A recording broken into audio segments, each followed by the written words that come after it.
Okay, so here's a guitar pick. We hold it with our thumb and our first finger like this by pinching together like that. Okay, see, I have my fingers out like this, okay? That's so my fingers don't bump into the strings when I strum. Keep my fingers out.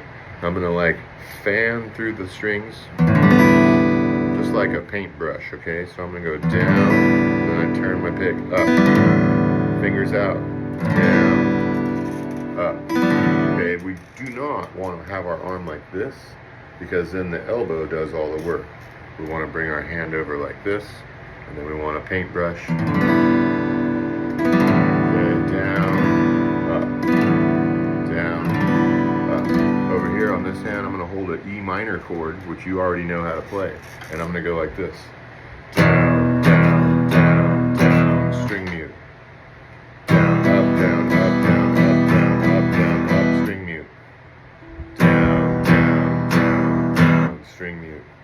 Down, up, down, up, down, up, down, up, string mute. If I wanted to count that, I can go 1, 2, 3.